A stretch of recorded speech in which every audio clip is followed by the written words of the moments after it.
Oke, selamat malam semuanya. Ya, ini Yeftalk edisi 10 September 2023.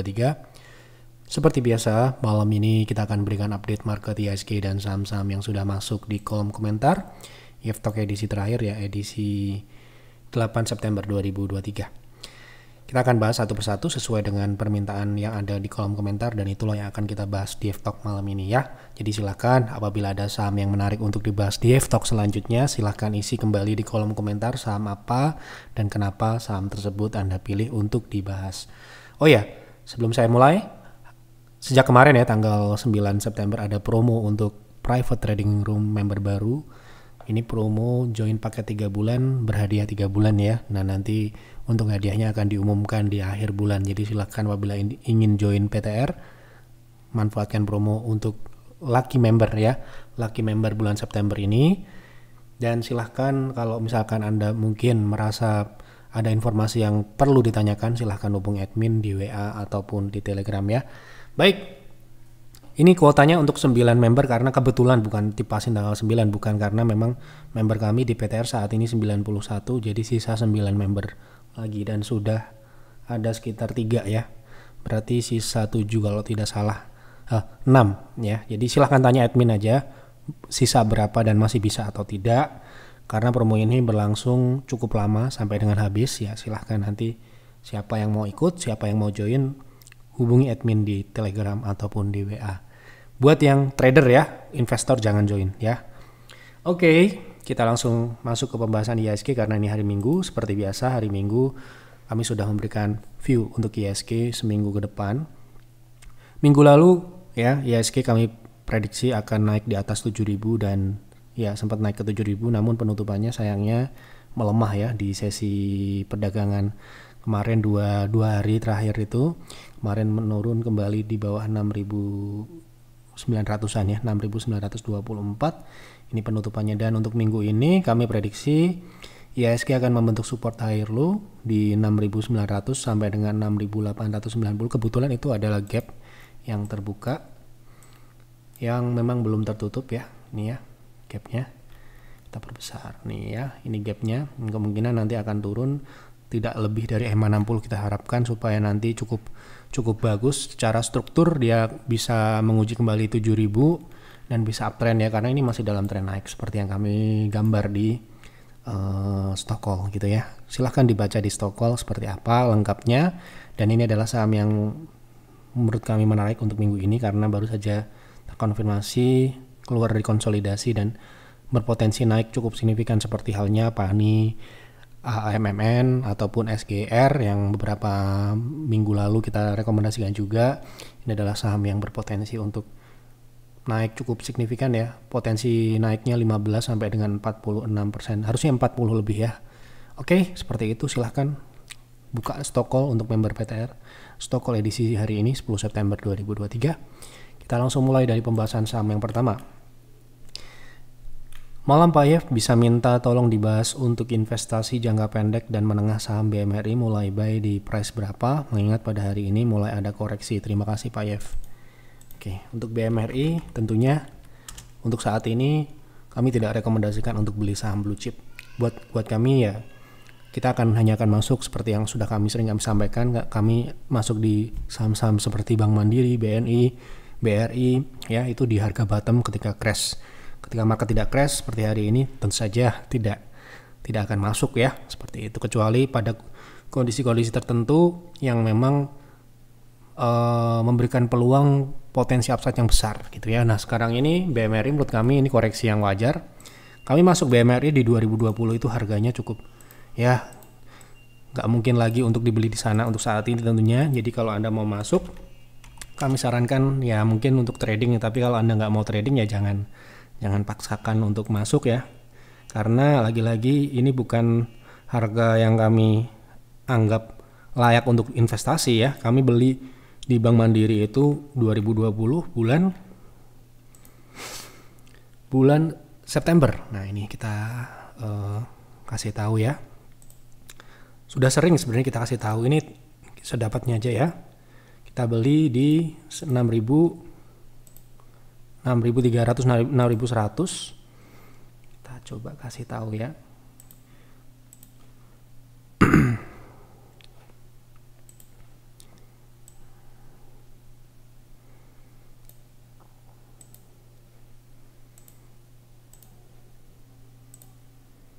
Nah, ini ya. Kita masuk tanggal 9 November ya. Di 6.100. Bank Mandiri masih di bawah ya. Itu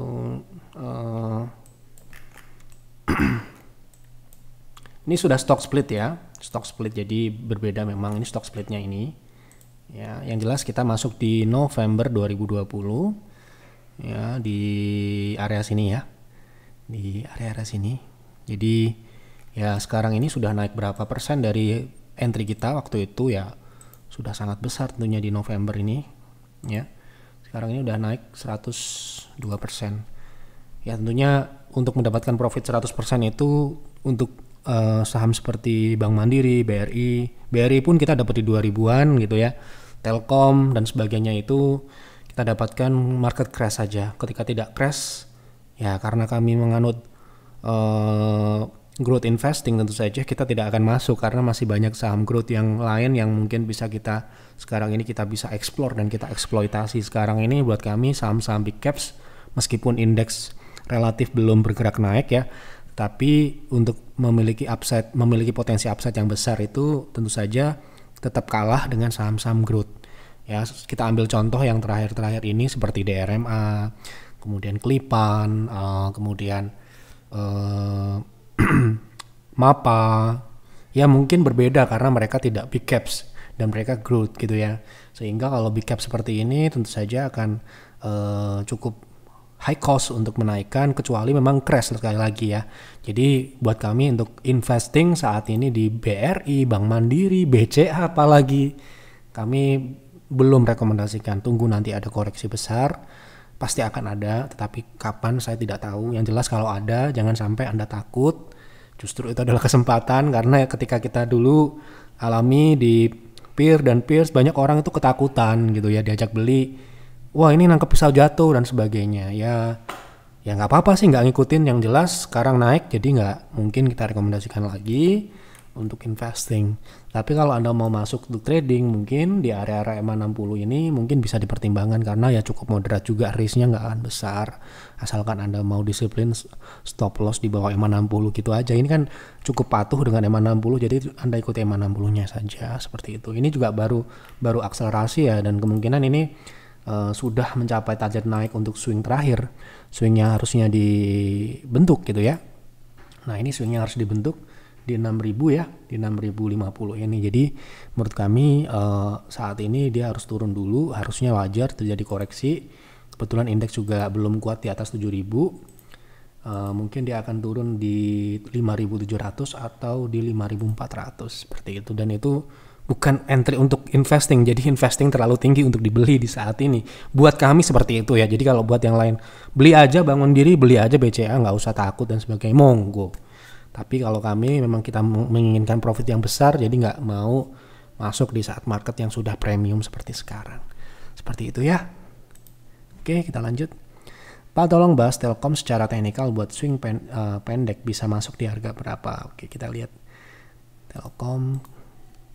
Beberapa minggu yang lalu kita sudah bahas Telkom terkait bagaimana view teknikalnya dan bagaimana fundamentalnya juga terkait kenapa kok saham Telkom melempem dan sebagainya ya, karena secara fundamental memang kinerjanya memburuk setelah mereka, menurut kami ya mereka salah mengambil keputusan. Menurut kami loh ya, sekali lagi menurut mereka mungkin benar, tapi menurut kami membuat bottom line-nya rusak gitu ya, karena mereka masuk saham kutu dan sebagainya. Nah ini secara teknikal swing jangka pendeknya ini menurut kami masih dapat melanjut ya, setidak-tidaknya menguji 3.570 sampai dengan best price di 3.370. Jadi ini kemungkinan akan turun. Dan Telkom ini kembali ke tadi pertanyaan Bank Mandiri, kita juga nggak masuk di investing walaupun sekarang ini Telkom turun ya. Jadi kita hanya masuk waktu itu di 2020 akhir juga. Di sini nih kita beli ya. Di 2020 akhir tahun 2020 ya, padahal marketnya udah bullish. Telkom dan Bank Mandiri belum begitu bullish waktu itu, masih turun ya. Oke, seperti itu. Malam Pak Yev, sukses selalu. Terima kasih. Bisa minta tolong dibahas BIRD dari segi teknikal. Apakah uptrend line-nya sudah jebol? Target penurunan terdekat bisa sampai berapa? Terima kasih. Oke, kita lihat. Apakah uptrend-nya sudah jebol? Berapa target turunnya? Kita belum tahu juga ya. Kita coba lihat. kita trendline ya. Jadi kita akan lihat trendline-nya seperti apa. Apakah sudah dipatahkan atau ini beberapa trendline ya. Trendline itu memang bisa berbagai lapis ya. Nah, kita harus lihat. Inilah yang disebut uptrend line akselerasi. Jadi akselerasinya dipatahkan. Artinya bukan berarti dia downtrend, bukan. Secara uptrend dia masih uptrend karena dia masih 2 level. Di bawahnya masih ada uptrendnya. Namun secara akselerasi dia melambat alias dia koreksi. Dan koreksi ini kalau kita lihat dari karakteristiknya dia bisa cukup signifikan. Artinya mungkin saja ini baru awal penurunan ya. Kalau Anda menanyakan target turun, kita nggak muluk-muluk, kita ngambil dari wave terakhir ini saja. Itu kemungkinan bisa turun kembali di 1800 sampai dengan 1700-an ya. Di situ kira-kira potensi penurunannya. Seperti itu. Malam Pak ya, boleh minta tolong bahas PSGO dari segi teknikal jangka menengah, bagaimana risk rewardnya. Salam sehat selalu Pak, terima kasih. Oke, PSGO dari segi teknikal jangka menengah, risk rewardnya. Jangka menengah PSGO ini secara tren, kita lihat trennya dulu kan. Jangka menengah saya khawatirkan pertanyaan ini mengarah ke trend following, padahal saham ini tidak cocok untuk trend following misalkan. Nah kebetulan saham ini secara tren saat ini memang belum uptrend gitu ya, dan untuk uptrend syarat pertamanya dia harus paling tidak naik di atas EMA 60 atau 150 yang mungkin saja ini adalah neckline atau konfirmasi dari sebuah pembalikan arah atau pembalikan tren gitu ya. Risk rewardnya kalau dari harga saat ini ya, kalau Anda mau untuk swing rewardnya 7-8% ya. Kemudian risknya bisa Anda proteksi di 127, itu sekitar 7%an. Jadi 50-50 saya anggap seperti itu. Kalau saya akan menunggu dia reversal dulu di atas 150 ke atas untuk mencari ruang gerak yang lebih lebar, potensi naik yang lebih lebar, lebih besar gitu ya. Nah untuk saat ini kan masih terbatas di bawah EMA 60 ini ya. EMA 60 ini kita jadikan pedoman dulu untuk sementara ini ya. Seperti itu. Ini untuk menggunakan weekly ya, karena pertanyaannya sifatnya jangka menengah. Meskipun jangka menengah itu definisi kami itu trend following, dan trend following tidak semua saham uptrend pun, sekalipun saham PSGO ini mungkin nanti uptrend misalkan, itu juga belum tentu dia akan menjadi saham untuk trend following karena Anda lihat karakteristiknya swing ya. Jadi ketika Anda berkonsultasi itu nanti akan diarahkan saham ini tuh cocok nggak sih untuk swing atau cocoknya buat trend following gitu. Karena swing trader itu tidak akan suka dengan trend following karena sangat membosankan sekali, karena sahamnya naik turun dikit-dikit gitu misalkan seperti itu. Jadi sekali lagi ya, perbedaan swing trade dengan trend following itu juga sangat berbeda, apalagi investing sangat berbeda sekali. Maka kita selalu mengedukasi sejak 2017, kita selalu memisahkan trading dan investing karena dua hal itu berbeda, orang-orangnya pun berbeda kemampuan, berbeda profil, berbeda dari sisi waktu dan sebagainya, itu sangatlah berbeda. Sehingga menurut kami menyarankan ketika Anda sudah menjadi member kami, baik itu di private trading room, Anda seorang trader, kemudian mungkin Anda seorang investor, joinnya peer atau peers, kami menyarankan sebelum melakukan eksekusi atau trading atau investing, konsultasilah dulu ya. Jangan sampai Anda melakukan eksekusi belum melakukan analisa dan juga belum melakukan konsultasi, nanti dikhawatirkan ya menjadi hal yang kurang bagus gitu ya. Makanya dengan memiliki akses konsultasi itu adalah sesuatu yang sangat penting di hari ini, karena dengan informasi yang sangat banyak, saya rasa sekarang ini kan banyak informasi tentang saham dan sebagainya. Saya khawatir orang beli cuma karena berita, cuma karena ada isu dan sebagainya, tetapi tidak melihat risknya seperti apa, potensinya seperti apa, cocok atau tidak dengan kira-kira apa yang Anda inginkan gitu ya. Seperti itu. Ini penting sekali menurut kami, dan itu adalah kuncinya. Ya, kuncinya Anda nyaman menjalani transaksi investing ataupun trading ya. Oke. Assalamualaikum Pak, mohon dianalisa dong saham Inco untuk swing trading. Di harga berapa boleh Antri, terima kasih, semoga Bapak sukses selalu, terima kasih atas doa-doanya. Untuk swing trading Inco sekarang ini masih swing turun ya. Nah, kalau kita lihat dari trennya sekarang ini mulai dia tren turun ya, namun ini masih bisa saja dia berbalik.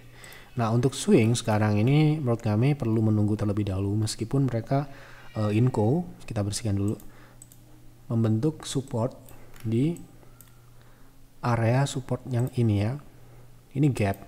Jadi kalau saya swing di saham Inco, yang saya akan perhatikan adalah support ini dipertahankan atau tidak. Kenapa begitu? Kalau tidak dipertahankan, kami khawatir ini akan mengakselerasi penurunan lebih lanjut, di mana di sini di 4.800 ini terdapat sebuah gap. Gitu ya. Jadi kalau Anda mau swing, menurut kami saham Inco ini perlu dilihat, ditinjau lagi, di wait and see dulu, sembari menunggu kalau dia ternyata tembus ke bawah, Anda akan memiliki kans untuk dapat barang di harga yang lebih rendah dari harga saat ini. Ya, nggak ada salahnya sih beli di harga saat ini asalkan Anda mau disiplin. Tetapi kalau sekiranya memang saat ini belum muncul potensi, belum memiliki potensi swing, ya buat apa kita buru-buru atau gegabah untuk masuk gitu loh. Ya, jadi kalau pun sekarang ini kita sudah melihat potensi, bisa saja gagal, false dan sebagainya. Apalagi yang belum saya melihat di sini belum ada potensi. Nah, potensi yang saat ini misalkan Inco ini potensi swingnya sudah muncul, tanda-tandanya seperti apa? Kira-kira dia bisa balik di atas 6.000 dulu. Sehingga terbentuk secara sempurna di 5.800 ini adalah sebuah support. Ya, support yang bisa Anda jadikan sebagai batasan resiko. Seperti itu ya. Oke. Saham Bull ada akumulasi dari 2015 oleh broker I don't know. Saya lihat fundamentalnya membaik di tahun ini. Tolong bahas secara teknikal apakah bagus untuk masuk sekarang. Tolong bahas secara teknikal bagus untuk masuk sekarang. Saya bingung ya. Pertanyaannya fundamental tapi di sini trading ya. Saya anggap ini karena teknikal. Apakah bagus masuk untuk sekarang? Apakah ini masuk investing tapi jangka panjang? Ya, inilah ya. Orang di luar masih memang mencabur adukan, jadi mohon maaf ya, bukan kami itu merendahkan atau tidak mau menjawab pertanyaan terkait broker summary dan sebagainya, karena kami tidak menggunakan itu, karena kami tidak menggunakan itu disebabkan oleh kami sudah mengujinya dan tidak berguna buat kami. Kenapa begitu? Broksum, Anda melihat broker II membeli saham ini sejak 2015, ya. Oke. Belum tentu broker II itu masih pegang barangnya sekarang ini. Oke. Tuh ya. Kenapa kok kami tidak menggunakan itu? Karena kami pernah di sekuritas. Kami punya pengalaman memindahkan barang dari broker A ke broker yang lain. Gitu loh. Ya, ini sudah kita edukasi sejak lama ya. Anda lihat video Yev Edu, ya kan? Sejak lama, ya nggak apa-apa Anda pakai itu, nggak ada salahnya juga kalau itu membuat Anda profit, membuat Anda menguntungkan. Kami sih tidak menghalang-halangi Anda pakai, tetapi kalau Anda bertanya pada kami tidak akan menggunakan itu dalam menjawabnya. Seperti itu ya.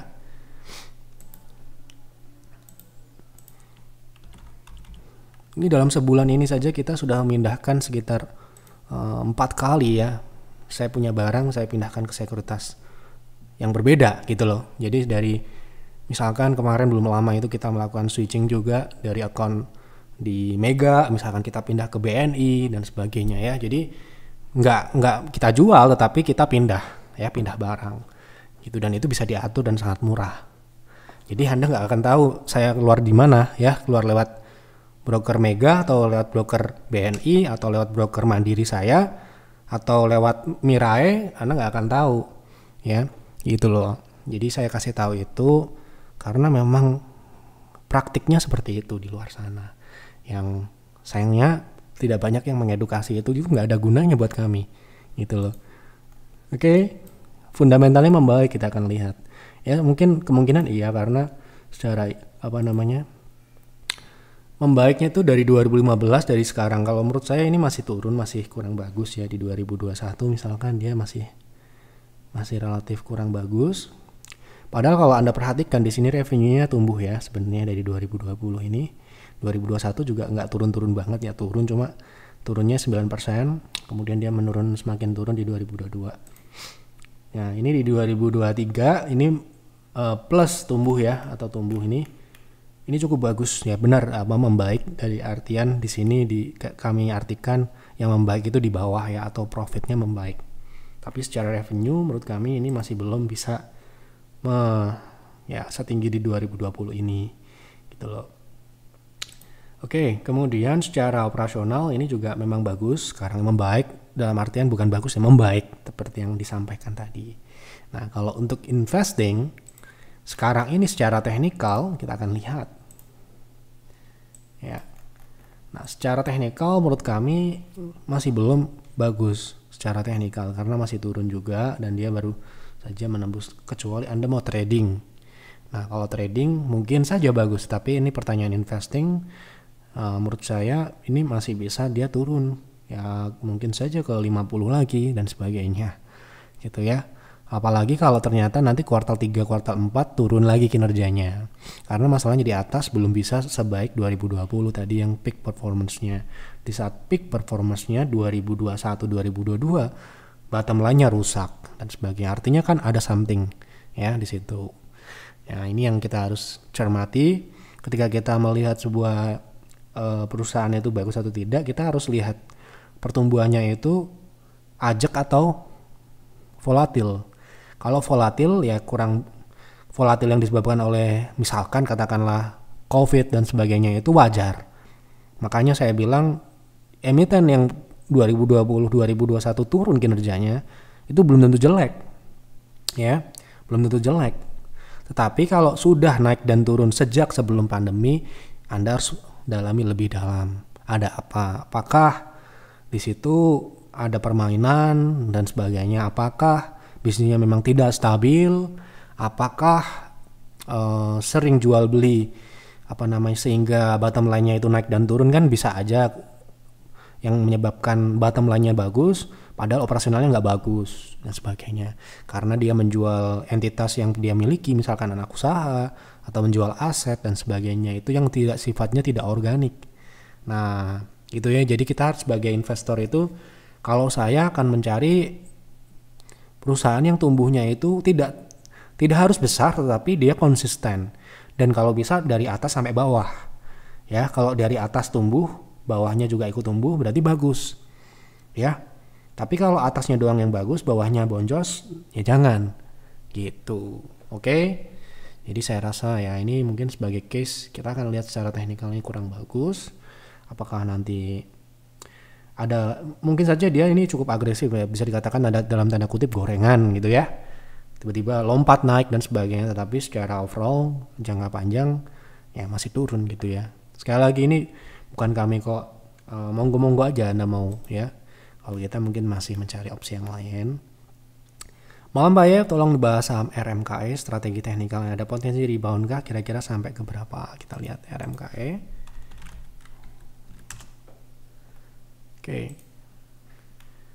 Untuk saat ini RMKE kemungkinan masih bisa turun lagi ya ke support gap di 725 dan 705. Dan ini mungkin kalau dia tembus agak-agak harus hati-hati, dikarenakan dia akan turunnya cukup serius ya.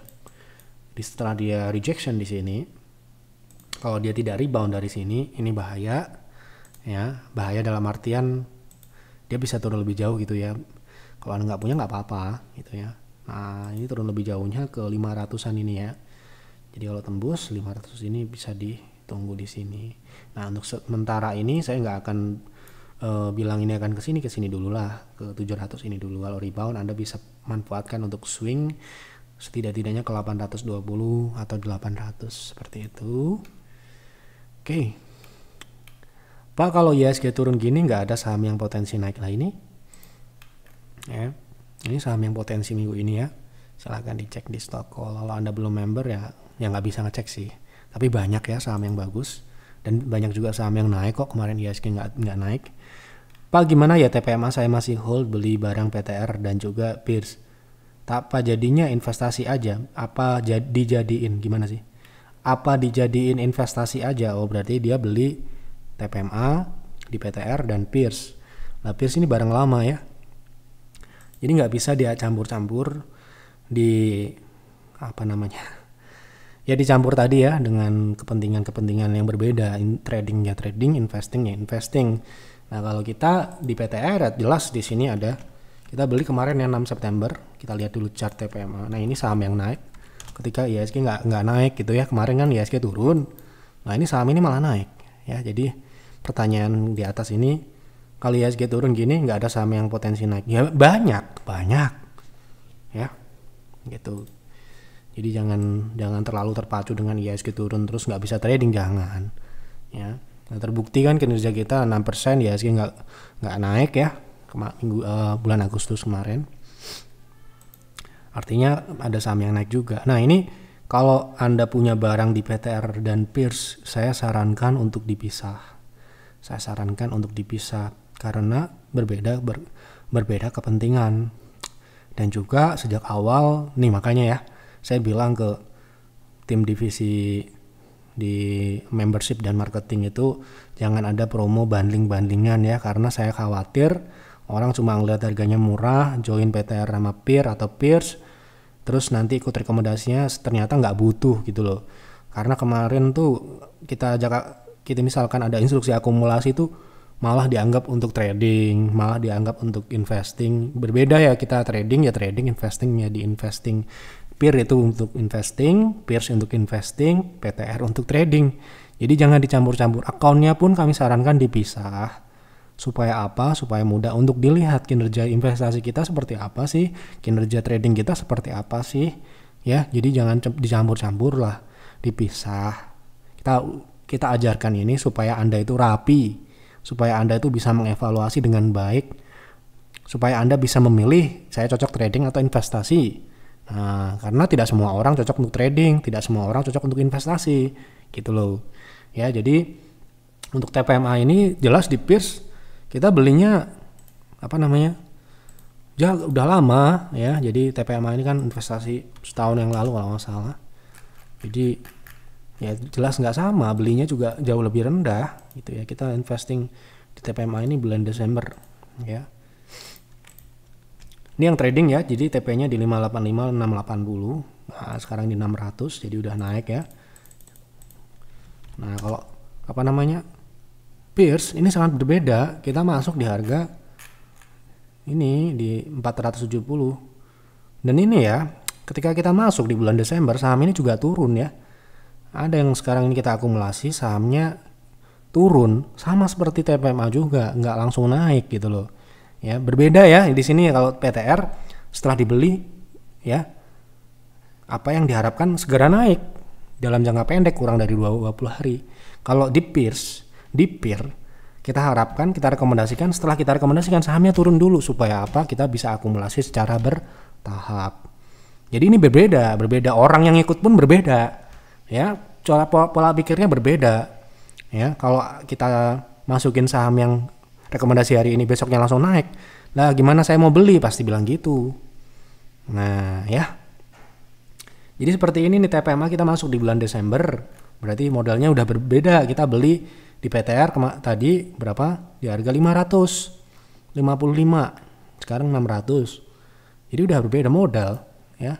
Jadi nggak sama ya gitu. Jadi jangan disamakan trading investing. Kalau kita seperti TPMA ini, setelah kita beli turun bagus, jangan malah takut ya.